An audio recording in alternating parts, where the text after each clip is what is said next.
রেলের বিভিন্ন ডিভিশনের প্ল্যাটফর্ম ও স্টেশন চত্বরে জীর্ণ অবস্থায় পড়ে রয়েছে ব্রিটিশ আমলে তৈরি পুরনো 12টি সুউচ্চ জলাধার। হাওড়া ডিভিশনে আছে 3টি, আসানসোল ডিভিশনে 8টি ও মালদা ডিভিশনে 1টি। আগামী 1 বছরের মধ্যে জলাধারগুলি পুনর্স্থাপন করার সিদ্ধান্ত নেওয়া হয়েছে বলে জানান রেল আধিকারিকরা। স্টেশন চত্বরগুলি বাকি জলাধারগুলিও সংস্কার করার সিদ্ধান্ত নেওয়া হয়েছে।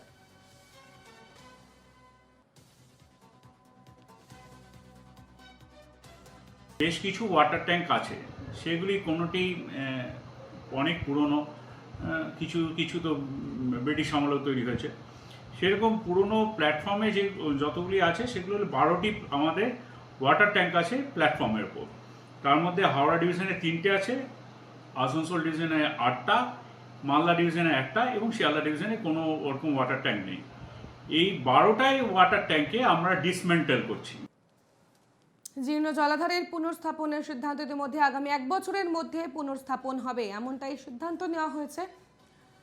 মূলত যেমনটা জানা যাচ্ছে, পূর্ব লেনের বিভিন্ন ডিভিশনের প্ল্যাটফর্ম ও স্টেশন চত্বরে জীর্ণ অবস্থায় পড়ে রয়েছে ব্রিটিশ আমলে তৈরি পুরনো 12টি সুউচ্চ জলাধার। হাওড়া ডিভিশনে আছে 3টি, আসানসোল ডিভিশনে 8টি, মালদা ডিভিশনে 1টি। আগামী 1 বছরের মধ্যে জলাধারগুলি পুনর্স্থাপন করার সিদ্ধান্ত নেওয়া হয়েছে বলে জানিয়েছেন রেল আধিকারিকরা। আমাদের সঙ্গে রয়েছেন প্রতিনিধি সৌমিত্র গাঙ্গুলি টেলিফোন লাইনে। সৌমিত্র, ঠিক কি জানানো হয়েছে রেল আধিকারিকদের তরফ থেকে?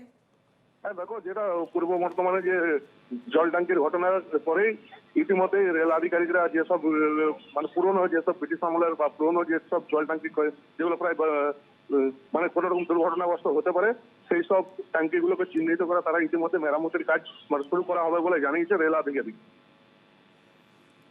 এর পাশাপাশি এখনো পর্যন্ত তাদের কি বক্তব্য, তারা কতদিনের মধ্যে এই কাজ সম্পূর্ণ করবেন, এই বিষয়ে কোনো রকম তথ্য দিয়েছেন কি?